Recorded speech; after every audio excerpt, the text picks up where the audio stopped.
Hello my dear student, कैसे हैं आप। आज के वीडियो में हम बात करेंगे जो है 12th क्लास का सेकंड चैप्टर है बिलियन। इसको 7 से 8 वीडियो में पूरा कवर करा देंगे और डेली आपको शाम को 9 बजे वीडियो आपको इसकी मिल जाया करेगी। और लास्ट वीडियो में पीडीएफ फाइल भी आपको निःशुल्क प्रोवाइड कराएंगे। ठीक है, डेली क्लासेस होगी और हर सप्ते में एक चैप्टर आपका कंप्लीट करा दिया जाएगा। ठीक, तो विलयन को स्टार्ट करते हैं। सबसे पहला पॉइंट विलय है। सैल्यूट क्या होता है विलय? वे पदार्थ जो किसी विलायक में घुल जाते हैं वो विलय कहलाते हैं, जैसे चीनी, नमक, ग्लूकोज आदि।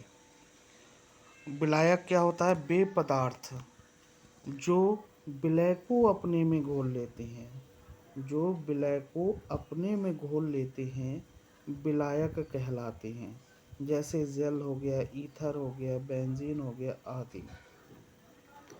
अब सॉल्यूशन क्या है? सॉल्यूशन विलयन।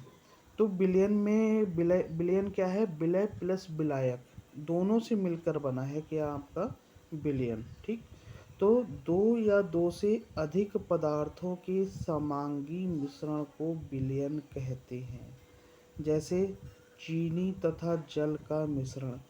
जल में आप चीनी डाल लीजिए तब भी समांगी मिश्रण बनेगा, विलयन बनेगा, और या नमक घोल लीजिए तब भी जो है आपका विलयन तैयार होगा। ठीक है, अब इसमें सबसे महत्वपूर्ण बात ये समांगी पे ध्यान देने वाली है। समांगी समांगी मिश्रण को ही विलयन कहते हैं।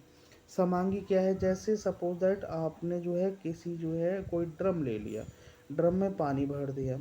पानी भरने के बाद में जब इसमें नमक घोलते हो आप, तो नमक के कण जो है हर एक भाग में समान रूप से फैल जाते हैं, यानी कि हर अंग समान होता है। इसी को समांगी मिश्रण कहते हैं और यही वास्तविक विलयन है। यही वास्तविक विलयन है। ठीक है, अब विलयन के प्रकार क्या हैं? विलयन के प्रकार, तो विलयनों के प्रकार अवयवों की मात्रा के आधार पर ये निम्न प्रकार के होते हैं। नंबर 1, तनु विलयन। तनु विलयन को समझिए। तो वह विलयन जिसमें विलायक की मात्रा विलय की तुलना में बहुत अधिक होती है तनु विलयन कहते हैं। भाई विलयन में जिसमें, ये तो निश्चित है, चाहे आप जो है तनु विलयन ले लीजिए चाहे सांद्र विलयन ले लीजिए, दोनों में विलायक की मात्रा तो अधिक होगी, लेकिन यहाँ पर विलय की तुलना में बहुत अधिक होती है। यानी कि थोड़ा सा तो हमने नमक डाल दिया, पानी ले लिया कई लीटर, तो तनु विलयन बनेगा। अब हमने 1 लीटर पानी ले लिया, उसमें आधी किलो नमक घोल दिया, तो नमक की मात्रा ज़्यादा है, हालांकि जो है विलायक से तो फिर भी कम है, लेकिन वहाँ सांद्र विलयन बनेगा। ठीक है, तो इसकी डेफिनेशन पढ़ लीजिए। तनु विलयन वह विलयन जिसमें विलायक की मात्रा विलय की तुलना में बहुत अधिक जो है होती है, तनु विलयन कहलाते हैं। सांद्र विलयन वह विलयन जिसमें विलायक की मात्रा विलय की तुलना में बहुत अधिक नहीं होती है। यानी कहने का मतलब अधिक तो होती है लेकिन बहुत अधिक नहीं होती है, तो ऐसे विलयन क्या कहलाते हैं? सांद्र विलयन कहलाते हैं। ठीक है, अगला पॉइंट जो है देखते हैं। अगला देखिए, दो प्रकार के और होते हैं, संतृप्त विलयन और असंतृप्त विलयन। संतृप्त विलयन सैचुरेटेड सॉल्यूशन और अनसैचुरेटेड सॉल्यूशन। संतृप्त, जैसे आप जो है खाना खाते हो, किसी महात्मा को खिलाते हो, वो खाते खाते पेट भर जाए तो कहते हैं नहीं बेटा, आत्मा तृप्त हो गई, आत्मा तृप्त हो गई।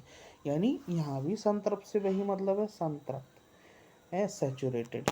यानी ऐसा विलयन जिसमें विलय पदार्थ की समान ताप, यानी कोई भी दिया गया ताप और दाब हो, उसमें विलय और ना घोला जा सके, यानी कि कोई और जो है उसमें, जैसे सपोज दैट नमक घोलते घोलते घोलते घोलते घोलना रुक गया, तो वो क्या हो गया? संतृप्त विलयन हो गया।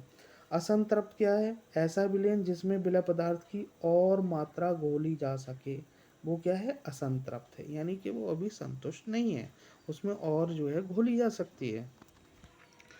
अगला, विलयन की सांद्रता।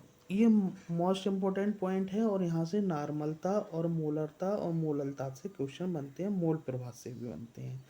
तो इसमें जो है आपको जो है ये 2-3 पार्ट में कंप्लीट होगा। आपको इस पे न्यूमेरिकल्स भी कराऊंगा, तुल्यांकी बाहर निकालना भी सिखाऊंगा, तब आप जो है इन पॉइंटों को बहुत अच्छे से जो है क्लियरिफाई कर पाओगे। ठीक है, तो यहाँ तो अभी तो हम जो है बात करेंगे विलयन की सांद्रता। तो विलयन की सांद्रता को निम्न प्रकार व्यक्त किया जा सकता है। नंबर 1, भार प्रतिशतता में। अब यहाँ पर भार प्रतिशतता में यानी कि यहाँ पर दोनों विलय और विलायक दोनों जो है ग्राम में या किलोग्राम में या कुंटल में होते हैं। तो यहाँ पर जो है W/W यानी weight by wait, percentage weight by wait जो है यहाँ भार प्रतिशतता है। क्या है? भार प्रतिशतता है। तो किसी विलयन की 100 ग्राम में उपस्थित विलय पदार्थ की ग्राम में मात्रा, इकाई में ग्राम में मात्रा, उस विलयन की भार प्रतिशतता कहलाती है। इसका देखिए सूत्र क्या है। भार प्रतिशतता जब हम निकालते हैं किसी की, तो विलय की ग्राम में जो मात्रा दी हुई होती है उसको ऊपर लिखते हैं, नीचे विलयन की ग्राम में मात्रा, विलयन में जो है आपका विलय और विलायक दोनों की जोड़ के लिखते हैं, गुणा 100। तो इससे जो है भार प्रतिशतता निकाल लेते हैं। अगले न्यूमेरिकल्स कराऊंगा तो और बहुत अच्छे क्लियर हो जाएगा। ठीक है आपको। अगला जैसे उदाहरण मैंने दिया है, क्या है, जैसे सपोज दैट NaCl, क्या है, NaCl विलयन की सांद्रता कितनी 40% है, वेट बाई वेट 40%। तो इसका अर्थ है यानी 100 ग्राम तो विलयन है और उसमें 40 ग्राम NaCl हो गया। कितना? 40 ग्राम NaCl हो गया। तो 40 ग्राम जब NaCl हो गया तो फिर जो है जल कितना बचा? 60 ग्राम बचा, क्योंकि 100 ml है ना पूरा विलयन, तो विलय प्लस विलायक को जोड़ देंगे। ठीक। अगला बेटा क्या है? आयतन प्रतिशतता। क्या है? आयतन प्रतिशतता। यहाँ वॉल्यूम की बात हो रही है। वॉल्यूम का मतलब है यानी कि ml में, यानी कि लीटर में। तो किसी विलयन के 100 ml, क्या है, 100 ml में उपस्थित विलय पदार्थ का ml में आयतन उस विलय पदार्थ की आयतन प्रतिशतता कहलाती है। इसे भी उसी प्रकार निकालते हैं, बस इसमें क्या है कि यहाँ ग्राम की जगह क्या हो जाएगा? ml हो जाएगा। यानी विलय की ml में मात्रा, नीचे विलयन की ml में मात्रा, गुणा 100। इससे जो है आप जो है आसानी से निकाल लेंगे। अब इसको भी एक एग्जाम्पल के जो है उससे देखते हैं क्या कह रहा है एग्जाम्पल। तो जैसे सपोज दैट एथिल अल्कोहल का कोई जलीय विलयन है। एथिल अल्कोहल का क्या है? जलीय विलयन है। इसकी सांद्रता 30% है, वॉल्यूम बाय वॉल्यूम। तो इसका क्या मतलब होता है? इसका अर्थ होता है 30 ml तो एथिल अल्कोहल है और 70 ml जो है वो आपका जल है। ठीक। अगले ग्राम प्रति लीटर में बात करते हैं। ग्राम प्रति लीटर में यहाँ पर जो है विलय तो ग्राम में है और विलयन जो है वो आपका लीटर में है। यहाँ दोनों डिफरेंट है। तो 1 लीटर विलयन में उपस्थित विलय पदार्थ की ग्राम में मात्रा उस विलयन की ग्राम प्रति लीटर में सांद्रता कहलाती है। सांद्रता कैसे निकालते हैं? यानी कि ग्राम प्रति लीटर में सांद्रता विलय की ग्राम में मात्रा बटे विलयन का आयतन लीटर में। तो इससे जो है ग्राम प्रति लीटर में निकाल लेते हैं। ठीक। एग्जाम्पल जैसे NaCl के 1 विलयन की सांद्रता 40 ग्राम प्रति लीटर है। तो सात इसका सिंपल से हो गया, यानी 1 लीटर में 40 ग्राम आपका NaCl घुला हुआ है। 1 लीटर में 40 ग्राम NaCl में घुला हुआ है। अब नॉर्मलता। तो बेटा यहाँ नॉर्मलता जो है मोस्ट इम्पोर्टेंट पॉइंट है। नॉर्मलता, नॉर्मेलिटी। और नॉर्मेलिटी निकालने के लिए आपको जो है यहाँ पर देखिए जो है आपका दिया है तुल्यांकी भार। तो तुल्यांकी भार आपको निकालना आना चाहिए। तुल्यांकी भार मैं अगले वीडियो में निकालना आपको सिखाऊंगा कैसे तुल्यांकी भार निकालते हैं। किसी की भी निकाल सकते हो, कोई लवण हो, कोई एसिड हो, कोई बेस हो, बस आप सेकंड हमारी वीडियो देखेंगे तो 100% एक ही वीडियो में आप निकालना सीख जाएंगे, ये गारंटी है। तो नॉर्मलता, 1 लीटर विलयन में उपस्थित विलय पदार्थ के ग्राम तुल्यांकों की संख्या उस विलयन की नॉर्मलता कहलाती है। इसे कैपिटल N से प्रदर्शित करते हैं। ठीक। अब निकालने का सूत्र क्या है? नॉर्मलता को विलय पदार्थ की ग्राम में मात्रा, विलय पदार्थ की ग्राम में मात्रा बटे तुल्यांकी भार, बटे क्या होता है? तुल्यांकी भार उसका रखते हैं, और गुणा बिलियन का आयतन लीटर में। तो इससे क्या है, नॉर्मलता निकल जाती है। अगले तुल्यांक बाहर निकालना सिखाऊंगा, न्यूमेरिकल्स करना सिखाऊंगा, तो सारे ये फैक्ट क्लियर हो जाएंगे। अगली बात करते हैं मोलरता की, इनमोलरिटी। मोलरिटी भी आपको जो है इम्पोर्टेंट है। तो इसमें क्या होता है, 1 लीटर बिलियन में उपस्थित विलय पदार्थ के मोलों की संख्या उस विलयन की मोलरता कहलाती है। इसे कैपिटल एम से प्रदर्शित करते हैं। अब मोलरता अगर जो है आपको मोलों की संख्या दी हुई है तो सिंपल आप जो है नीचे जो है बटे में बिलियन का आयतन लीटर में कर देंगे तो सिंपल निकल आएगी। ठीक है, ऊपर जो है यहाँ मोलों की संख्या कर देंगे और नीचे जो है आप जो है बिलियन का आयतन लीटर में कर देंगे। लेकिन ऐसा होता नहीं है, जनरली आपको विलय पदार्थ की ग्राम में मात्रा दिया होता है।